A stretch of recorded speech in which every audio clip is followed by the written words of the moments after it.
Bienvenue au sein du Philosophy Hub, le café philosophique. L'idée de cette session, c'est vraiment de s'offrir une parenthèse, Mhm. une plongée intellectuelle et apaisante, on va dire, dans les rouages complexes de l'esprit humain.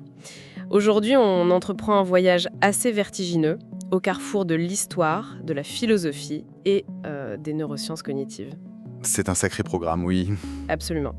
Et si cette quête de sens, cette envie de décortiquer ce qui fait de nous des êtres humains, résonne chez ceux qui nous écoutent, soutenir la mission du Café philosophique en aimant et en partageant cette exploration permet tout simplement de faire grandir cette communauté de penseurs. Tout à fait, c'est comme ça qu'on avance, en partageant les idées. C'est ça. Donc, le thème qui nous rassemble au cœur de nos sources aujourd'hui, c'est en fait le cerveau idéologique.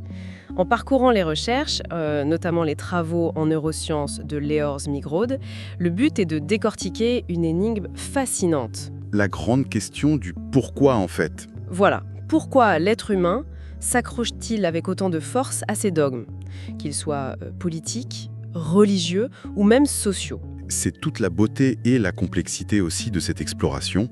Pour aborder cette mécanique de la croyance, nos sources s'appuient sur une synthèse vraiment minutieuse. On ne va pas se contenter de regarder des scanners cérébraux, hein. Non, ce serait un peu réducteur. Exactement.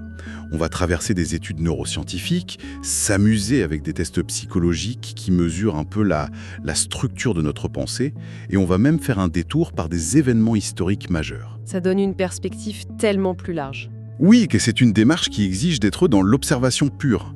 L'idée ici n'est absolument pas de juger le contenu des croyances ou de dire qui a tort ou raison, mais plutôt d'observer comment notre biologie, nos gènes et notre environnement sculptent nos certitudes les plus profondes, presque à notre insu finalement. C'est fascinant parce que, pour comprendre cette mécanique, les sources proposent de commencer par une métaphore historique tirée de la Seconde Guerre mondiale. L'opération Market Garden. C'est ça. En lisant cette partie, j'ai tout de suite visualisé ce mois de septembre 1944. On a tous plus ou moins entendu l'expression, tu sais, un pont trop loin. Oui, ça a même donné un film très célèbre. Voilà, ça vient de là. Les Alliés venaient de libérer Paris, l'euphorie était totale dans les rangs, et du coup, ils ont conçu un plan ultra ambitieux pour en finir rapidement avec le Troisième Reich. Le concept, c'était de larguer des milliers de parachutistes aux Pays-Bas pour capturer une série de ponts stratégiques. Jusqu'à Arnhem. Jusqu'à la ville d'Arnhem, oui, pour ouvrir une autoroute directe vers l'Allemagne. Sauf que, sur le terrain, rien ne s'est passé comme prévu. Les troupes terrestres ont pris beaucoup de retard et les parachutistes à Arnhem se sont retrouvés encerclés. L'écrivain Cornelius Ryan a immortalisé cet échec cuisant avec cette fameuse phrase « C'était un pont trop loin ». Une immense ambition qui s'effondre face à la dureté du réel. Et tu vois, le parallèle que font les chercheurs avec cette histoire est très pertinent pour notre analyse d'aujourd'hui. Comment ça ? Eh bien, la question épistémologique que l'on doit se poser, c'est de savoir si les neurosciences modernes essaient de bâtir elles aussi un pont trop loin. Ah, je vois. Est-il véritablement possible de relier des processus chimiques invisibles, comme une simple fluctuation de dopamine dans notre cerveau, à des phénomènes sociaux aussi vastes et complexes que notre allégeance politique ou notre ferveur idéologique ? Le saut semble immense. C'est vrai que relier une molécule à un vote, ça paraît audacieux. Pourtant, l'histoire de cette même région des Pays-Bas, juste après cet échec militaire, nous prouve que le pont entre la chair et l'esprit existe bel et bien. Après Market Garden, le nord du pays est resté sous occupation et a subi ce qu'on a appelé l'hiver de la faim. Ah oui, cette période a été d'une brutalité sans nom. Il faut vraiment prendre le temps de s'arrêter sur cette tragédie, et avec beaucoup de compassion. On parle de femmes enceintes qui, pendant des mois, ont dû survivre avec moins de 400 calories par jour. C'est presque inconcevable. J'essaye de visualiser ce que ça représente. 400 calories, c'est à peine l'équivalent d'un petit encas aujourd'hui. Et elle devait créer la vie, construire un petit être humain avec ça. Précisément. C'est bouleversant. Et les travaux du chercheur Ezra Susser sur cette population ont révélé quelque chose de tragique. Il a suivi les enfants nés de ces grossesses extrêmement traumatiques. Et qu'est-ce qu'il a découvert ? 20 ans plus tard, à l'âge adulte, ces individus présentaient des taux dramatiquement plus élevés de schizophrénie, de troubles de la personnalité, de bipolarité, par rapport au reste de la population non exposée à la famine. Donc le corps n'a pas seulement manqué de nutriments. Voilà ce que cela nous enseigne. Un stress environnemental d'une telle violence ne se contente pas d'affamer le corps. Ils s'infiltrent littéralement dans le développement fœtal et altèrent l'architecture même de l'esprit. La biologie et la psychologie ne sont pas deux mondes séparés. L'une sculpte l'autre. Ce lien intime entre la matière et la pensée nous amène justement au cœur de notre sujet, le concept d'idéologie. D'ailleurs, en fouillant dans l'histoire du mot, il y a une anecdote qui m'a fait sourire. Le terme idéologie a été inventé vers 1796 par un philosophe français. Antoine d'Estude de Trécy, il me semble. Exactement. Et son but était très sérieux. Il voulait fonder une science des idées, un peu comme les sciences cognitives qu'on étudie aujourd'hui. Une approche très rationnelle donc. Au lieu de débattre avec ces intellectuels de manière argumentée, il a juste décidé de transformer leur nom de métier en insulte. Il les appelait avec mépris les idéologues, pour dire qu'ils étaient complètement déconnectés du monde réel. C'est fascinant comme méthode. Oui, c'est un peu l'équivalent au 19e siècle de traiter quelqu'un de troll sur Internet pour discréditer sa parole sans avoir à lui répondre sur le fond. C'est un excellent rappel de la façon dont le langage évolue, souvent poussé par le pouvoir en place. Mais dans le cadre des recherches que l'on décortique aujourd'hui, la science a récupéré ce terme en s'éloignant totalement de la moquerie napoléonienne. Heureusement. La grande nuance, c'est que l'approche moderne ne s'intéresse plus du tout au contenu de l'idéologie. C'est-à-dire le parti politique en soi ou la religion spécifique de la personne. La science s'intéresse désormais à la structure de la croyance. L'idéologie est définie comme une force organisatrice épistémique. Une force organisatrice épistémique, c'est une belle expression. Autrement dit, c'est une paire de lunettes qui donne un sens au chaos environnant. Elle offre d'abord une interprétation pour comprendre le monde, ce qui apaise instantanément notre angoisse profonde de l'inconnu. Et ensuite, elle fournit une prescription. Un mode d'emploi, en quelque sorte ? Tout à fait. Elle nous dicte comment on doit vivre, quelles règles suivre pour rester dans le droit chemin. En lisant cette définition, j'ai remarqué que les sources dégagent deux grands piliers qui soutiennent cette structure mentale de l'idéologue. Le premier pilier, c'est ce qu'on appelle la doctrine dogmatique. Oui, le refus de la contradiction. En gros, c'est une imperméabilité totale aux faits nouveaux. Si une personne fortement idéologisée est confrontée à une donnée scientifique ou historique qui contredit sa croyance de base, son cerveau va rejeter la donnée, mais jamais la croyance. Le bouclier est levé. C'est ça. Et le second pilier, c'est la dimension relationnelle. L'idéologie crée un mur épais et inenfranchissable entre le nous et le eux. La tribu est contre le reste du monde. Exactement. Et c'est pour ça qu'on retrouve si souvent un vocabulaire familial dans les groupes très extrêmes. On entend parler de frères de sang, de frères d'armes ou de la grande famille. Ça sert à justifier une loyauté inconditionnelle envers le groupe et, par ricochet, une immense méfiance, voire de la haine, envers ceux qui n'en font pas partie. Cette dualité entre le groupe protecteur et le rejet de l'autre nous mène tout droit à un concept philosophique emprunté à la Grèce antique, le concept du pharmakon. Ah, ce mot est tellement riche de sens. C'est un mot fascinant. Il désigne une substance qui est à la fois un remède et un poison. Tout dépend en réalité du dosage.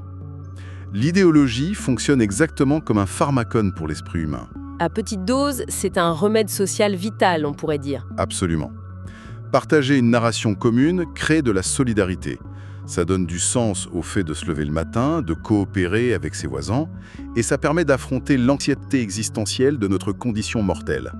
Sans une forme d'idéologie, au sens large, une société s'effrite. Elle n'a plus de colle. Mais à forte dose, le remède devient un poison. Oui, quand la doctrine refuse la réalité objective et que la fameuse frontière nous contre eux se transforme en haine pure de l'autre, le poison est mortel.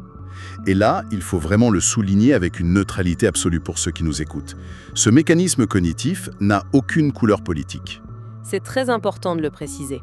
On l'observe à l'extrême gauche, à l'extrême droite, chez les fondamentalistes religieux de tous bords, comme chez les militants végans les plus radicaux, la mécanique cognitive de la rigidité reste invariable dans la même. Et cette rigidité cognitive, c'est vraiment le cœur du réacteur de notre exploration aujourd'hui. Pour l'expliquer simplement, la rigidité cognitive, à l'inverse de la flexibilité, c'est l'incapacité du cerveau à changer son angle de vue quand la situation ou l'environnement change. Le cerveau reste bloqué sur la même fréquence.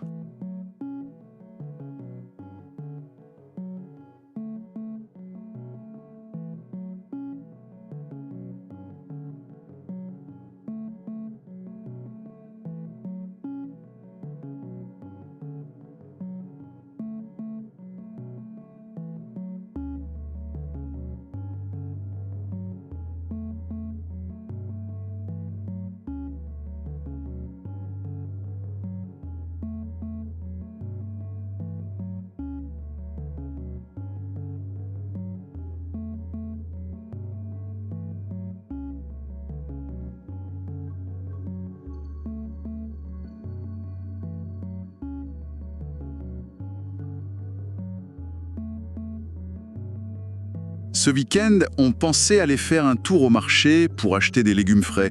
Mais on verra bien selon la météo annoncée finalement. Franchement, le dernier film que j'ai vu était plutôt décevant.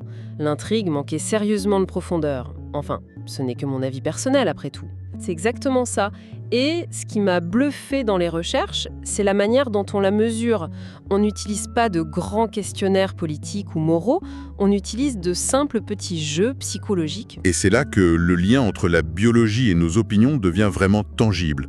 Prenons le test de tri de cartes du Wisconsin, qui est un grand classique en psychologie cognitive. Le fameux test avec les formes et les couleurs ? Oui, on donne aux participants des cartes avec différents symboles, des couleurs et des nombres, et on leur demande de les classer selon une règle implicite. Par exemple, la couleur. Ils essayent, et le chercheur leur dit juste oui ou non. Donc au début, tout se passe bien, ils comprennent la règle de la couleur. Voilà. Puis, sans rien dire, le chercheur change la règle. Il faut désormais classer les cartes par la forme.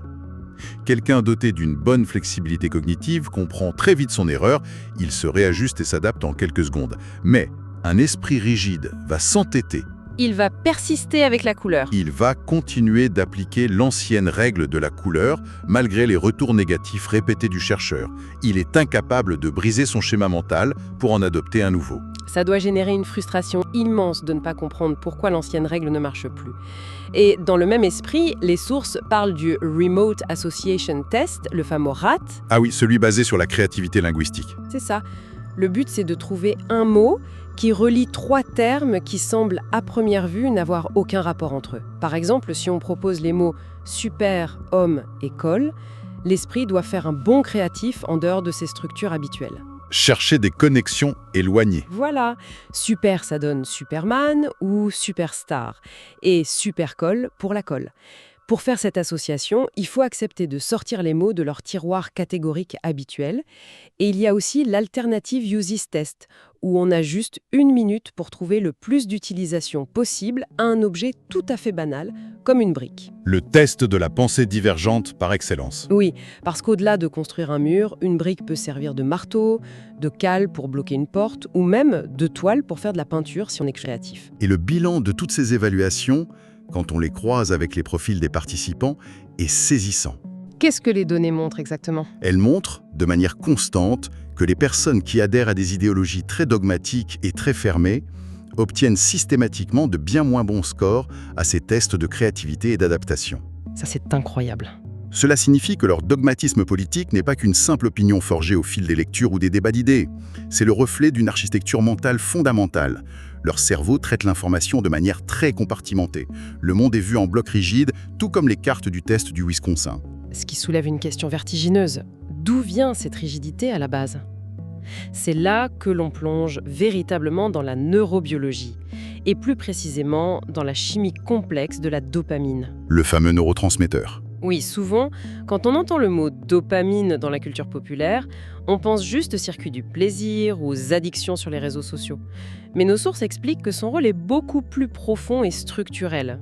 La dopamine régule la façon dont notre cerveau trie et met à jour les nouvelles informations. C'est un point technique qui vaut vraiment la peine de bien vulgariser pour notre public. La recherche montre que notre flexibilité mentale dépend d'un équilibre extrêmement fin de la dopamine entre 2 zones bien distinctes du cerveau. Quelles sont ces zones ? D'un côté, on a le cortex préfrontal. C'est un peu le chef d'orchestre de notre pensée complexe, le siège de nos décisions réfléchies et de notre planification. De l'autre côté, on a le striatum. C'est une zone beaucoup plus ancienne d'un point de vue évolutif, profondément liée à nos routines motrices, à nos habitudes et à la récompense immédiate. Donc une zone de la réflexion et une zone de l'habitude. C'est un bon résumé. Et l'équilibre de la dopamine entre ces 2 régions détermine directement si on va être capable de lâcher une vieille habitude très ancrée pour adopter une nouvelle idée. C'est fascinant de réaliser que nos opinions reposent sur une balance chimique. Et le plus fascinant dans tout ça, c'est que ce thermostat chimique est en partie codé par notre propre génétique, notamment par ce qu'on appelle le gène COMT et l'enzyme qui lui est associée. Autrement dit, pour le formuler simplement, on n'est pas tous avec la même facilité physiologique et biologique à changer d'avis. C'est tellement concret qu'on peut même l'observer à l'œil nu avec de simples illusions d'optique. Les fameuses images bistables. On connaît tous ce fameux dessin en noir et blanc qui ressemble, selon comment on le regarde, à la fois à un canard et à un lapin. Ou encore le cube de Necker, ce cube dessiné en transparence dont l'orientation semble s'inverser. Ou même l'animation de la petite danseuse qui tourne. Oui, on a l'impression qu'elle tourne dans un sens, puis soudain dans l'autre. Eh bien, les études révèlent que les personnes dont le cerveau réussit à faire clignoter ces images rapidement, donc voir le canard, puis le lapin, puis revenir au canard de manière très fluide, sont cognitivement beaucoup plus flexibles. Et statistiquement, ces mêmes personnes sont nettement moins dogmatiques au quotidien. Le cerveau s'adapte visuellement comme il s'adapte intellectuellement. C'est ça, leur cerveau tolère très bien l'ambiguïté visuelle, tout comme il parvient à tolérer la nuance et l'incertitude dans un débat de société complexe. C'est une magnifique traduction visuelle de la tolérance. Mais bien sûr, et c'est très important de le rappeler, la biologie pure n'est qu'une moitié de l'équation. L'environnement joue un rôle clé. Notre cerveau interagit en permanence avec notre environnement social et naturel, et parfois de manière très inattendue. Nos sources abordent une théorie évolutionniste assez troublante concernant l'influence directe des maladies sur nos systèmes de croyances. Ah oui, cette étude monumentale m'a beaucoup marqué. C'est une vaste recherche qui a été menée sur plus de 51 000 personnes, réparties dans 46 pays à travers le monde. Les chercheurs ont découvert un schéma clair. Dans les régions du monde historiquement très touchées par des maladies infectieuses graves, on parle du paludisme, du typhus ou de la lèpre par exemple, les populations locales développent majoritairement des systèmes de croyances plus conservateurs, plus autoritaires et plus fermés. C'est fou, c'est une corrélation à laquelle on ne penserait jamais d'emblée, lier les parasites à la politique. Et pourtant, elle s'explique très bien par la biologie évolutive. Il faut analyser cela, encore une fois, sans le moindre jugement moral. C'est ce que les chercheurs appellent le système immunitaire comportemental. Comment ça fonctionne concrètement ? Eh bien, quand l'environnement grouille de pathogènes mortels, le cerveau humain, au fil de l'évolution, apprend à percevoir de façon subconsciente tout ce qui est inconnu ou étranger comme un vecteur potentiel de maladie mortelle. L'étranger devient le danger physique, pas juste idéologique. Exactement. La xénophobie, ou la fermeture idéologique stricte, agissent alors comme une forme de quarantaine psychologique et sociale. On se replie fermement sur le nous connu et rassurant pour éviter la contamination physique par le « eux » inconnu. L'idéologie devient ni plus ni moins qu'un bouclier sanitaire ancestral. Si l'histoire millénaire de nos ancêtres compte autant, notre propre histoire personnelle joue aussi un rôle crucial. Et ça commence dès les tout premiers mois de notre vie. J'ai été particulièrement touchée par une expérience relatée dans nos sources, menée sur des bébés d'à peine 15 mois. Oui, l'étude sur le stress précoce. La scène est d'une grande simplicité. Un enfant joue calmement avec un petit boîtier musical, il appuie sur un bouton, ça fait de la musique, tout va bien.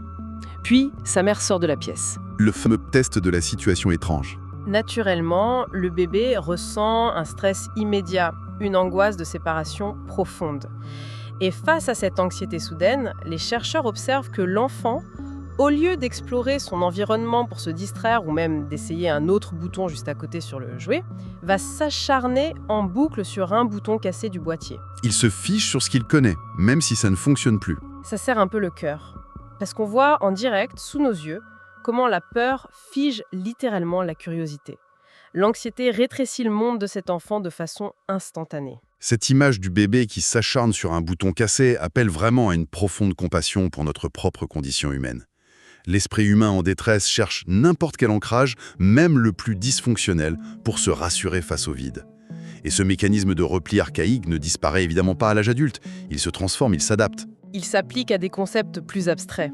Pensons simplement à ce qui se passe quand on est confronté à la rareté ou au manque aigu de ressources. Ce que les chercheurs anglophones appellent la scarcity. Une expérience psychologique très ingénieuse a testé ce concept sur des adultes. C'est l'expérience avec les visages générés par ordinateur, c'est ça ? C'est bien ça. On montre à des adultes une série de visages qui sont morphés, c'est-à-dire qui passent très progressivement d'un visage caucasien à un visage afro-américain, par petits paliers. Et ce qu'on observe est fascinant. Si on induit artificiellement un gros stress financier chez des participants juste avant le test, par exemple en leur faisant perdre à un jeu de hasard pour qu'ils ne gagnent que 10 $ au lieu des 100 $ promis, leur perception visuelle de ces visages change radicalement. C'est vraiment ce point précis que j'aimerais qu'on détaille pour ceux qui nous écoutent. Comment le fait de perdre de l'argent ou de se sentir pauvre pendant un instant change la façon dont notre rétine et notre cerveau voient un visage ambigu. C'est là toute la puissance invisible du stress de pénurie. Quand le cerveau se sent menacé économiquement, il bascule instantanément en mode survie. Et le mode survie murmure à notre esprit une règle millénaire. Les ressources sont très limitées, tu ne peux faire confiance qu'à ton cercle le plus intime.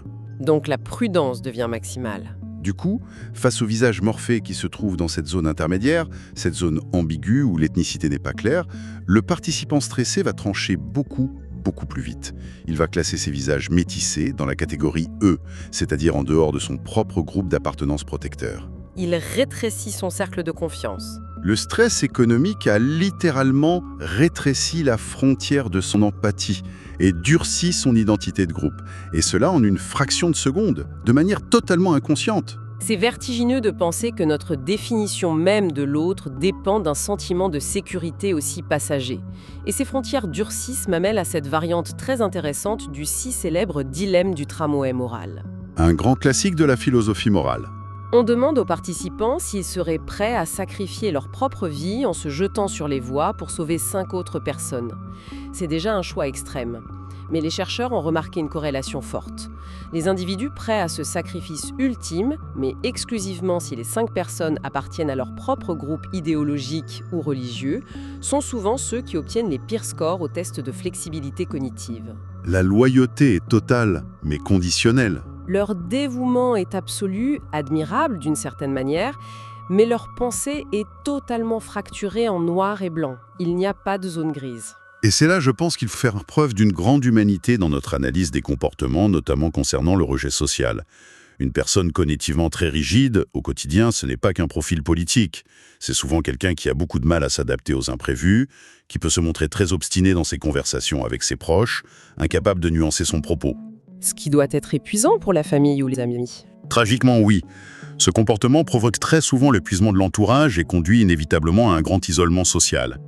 Or, les neurosciences nous montrent que le rejet social active exactement les mêmes zones de douleur dans le cerveau qu'une blessure physique grave.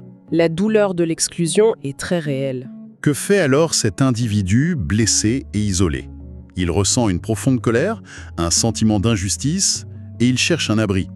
Et c'est là que les groupes extrémistes, ou les idéologies de type sectaire, lui ouvrent grand les bras. Ils offrent un refuge pour cette rigidité. Dans ces microcosmes très fermés, son intransigeance n'est plus du tout vue comme un trouble relationnel ou un fardeau. Elle est soudainement valorisée comme une loyauté héroïque, une vertu suprême. L'idéologie offre une véritable famille de substitutions à celui que sa propre rigidité neurologique a isolé du reste du monde. C'est un cycle d'une tristesse absolue quand on le regarde sous cet angle. Mais ça éclaire tellement de dynamiques de radicalisation qu'on voit malheureusement dans l'actualité. C'est la mécanique invisible des extrêmes. Pour synthétiser cette immense exploration que l'on vient de faire au Café Philosophique, je repense à cette citation magnifique issue de la psychanalyse. C'est de l'auteur Adam Phillips. Il propose l'idée que, pour certaines personnes, s'enfermer dans une idéologie stricte et dogmatique, c'est en réalité une tentative désespérée de rétrécir l'esprit pour le libérer. Rétrécir l'esprit pour le libérer. C'est un très beau paradoxe. Se libérer du doute constant, se libérer de la complexité épuisante et parfois terrifiante du monde moderne. On ferme toutes les portes et on verrouille les fenêtres de la maison pour ne plus entendre la tempête qui fait rage dehors. C'est l'essence même du fameux pharmacon qu'on évoquait. Le remède contre l'angoisse devient, à terme, la prison de l'esprit. Et c'est là, je crois, que réside la véritable valeur de cette plongée au cœur de nos sources d'aujourd'hui. Pourquoi disséquer le cerveau idéologique de cette façon si méthodique? Parce que cela change fondamentalement le regard qu'on porte sur nos semblables. Ça ramène de l'empathie dans le débat. Comprendre que l'intransigeance et le dogmatisme ne sont pas toujours le fruit d'une pure méchanceté intellectuelle ou d'un cynisme froid. Bien souvent, derrière les discours les plus durs et les plus inflexibles, on trouve une rigidité dopaminergique innée, les séquelles silencieuses d'un traumatisme enfantin, une peur panique du manque ou simplement une angoisse existentielle vertigineuse face au chaos du monde. Ça ne les excuse pas, mais ça les explique. S'approprier cette grille de lecture neuroscientifique permet au moins de désamorcer notre propre colère face à l'intolérance et de la remplacer par une forme de compréhension et pourquoi pas, d'empathie face à la vulnérabilité de l'esprit humain. C'est une réflexion qui invite à beaucoup d'humilité. Et pour clore cette session, il y a une dernière pensée un peu provocatrice, une question qui n'est pas posée telle quelle dans nos sources, mais qui résonne puissamment avec tout ce qu'on vient d'aborder. Je t'écoute. Si l'on admet, après tout ce parcours, que nos allégeances politiques, nos jugements moraux et nos certitudes idéologiques sont à ce point influencés par le métabolisme de notre dopamine, par l'histoire infectieuse de nos lointains ancêtres ou par une angoisse de séparation vécue dans un berceau à l'âge de 15 mois. Ce qui fait beaucoup de variables hors de notre contrôle. Exactement. Que reste-t-il au fond de notre libre arbitre au moment précis où l'on dépose un bulletin de vote dans l'urne ou que l'on condamne fermement la morale d'autrui sur la place publique ? C'est véritablement l'interrogation philosophique ultime. Elle bouscule toutes nos illusions de contrôle conscient. Et je pense qu'elle mérite largement qu'on laisse notre esprit s'y attarder bien au-delà de cette discussion. Un immense merci à notre public d'avoir partagé ce moment de réflexion prolongée et profonde avec nous. Si cette exploration a fait bouger quelques lignes dans la façon de voir le monde de ceux qui nous écoutent, on rappelle que soutenir le Café Philosophique en aimant et en partageant ces discussions est la plus belle façon de continuer l'aventure intellectuelle ensemble. À très bientôt pour une nouvelle plongée au cœur des idées.